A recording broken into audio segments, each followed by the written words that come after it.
On file au théâtre maintenant, retrouver Jean-Philippe Viau. Cette semaine, ce n'est pas une, mais deux pièces que Jean-Philippe nous présente avec une adaptation palpitante du roman de Maëlys de Kerangal et le cultissime Tartuffe de Molière, dont on ne se lasse jamais. Tout cela, bien sûr, interprété avec brio. Oui, bonjour à tous. Les deux pièces qui suivent portent en elles la quintessence de l'expression théâtrale. La première se rejoue au Petit Saint-Martin, c'est Réparer les vivants de Maëlys de Kerangal.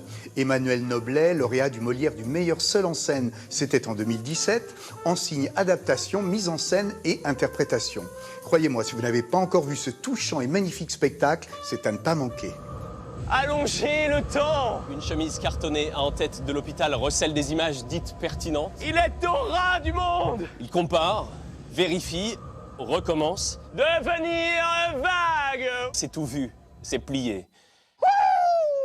C'est comment le cœur d'un jeune homme de 19 ans va pouvoir se retrouver transplanté dans le corps d'une femme de 50 ans qui en a besoin. Et ça mobilise une chaîne humaine de médecins, d'infirmières et surtout les parents, les proches qui doivent s'interroger sur le don d'organes, oui ou non.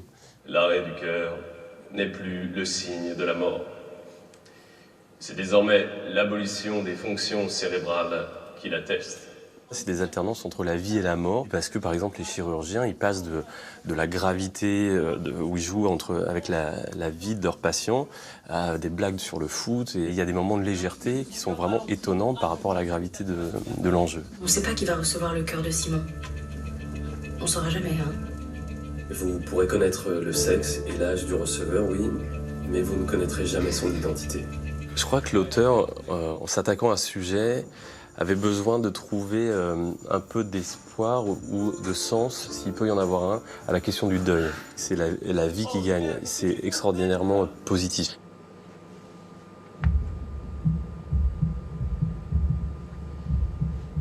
Et c'est bien la frappe initiale qui se fait entendre. La première frappe, celle qui signe l'aube.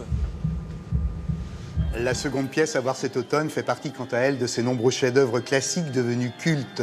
C'est le Tartuffe de Monsieur Molière.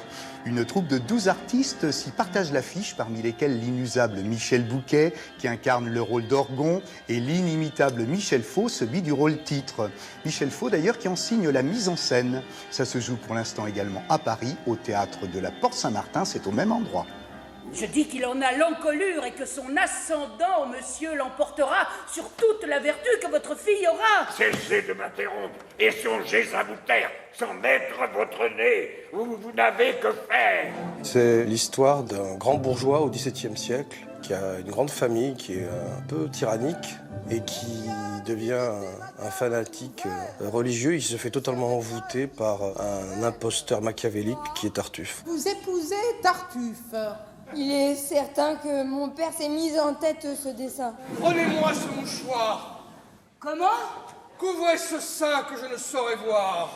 La pièce dévoile à quel point la multiplicité de ces approches différentielles domine complètement la volonté de qui que ce soit. C'est qu'on est mené. Je suis bien aise ici qu'aucun ne nous éclaire.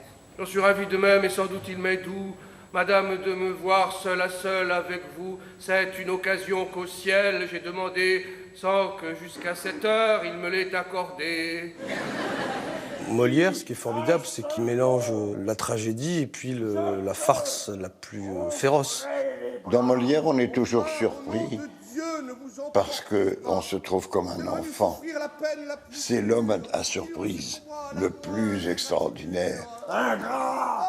Laissez-le en paix, c'est faute à deux genoux. Vous demandez sa grâce. Hélas, vous moquez-vous.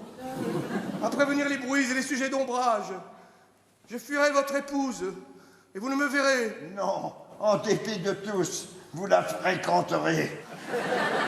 Qu'il soit contemporain ou classique, le théâtre reste le théâtre, il faut aimer les deux. Chacun peut y trouver ce qu'il cherche. Si le superbe roman de Kerangal, édité en 2014, fut amplement récompensé à sa parution, la comédie de Molière, elle, jouée pour la première fois en 1669, n'en fut pas moins adulée au fil des siècles. Voilà donc ici deux spectacles de qualité, utiles tant par le fond que par la forme. Alors bon théâtre à tous et à très bientôt. Merci Jean-Philippe pour ces bons conseils judicieux.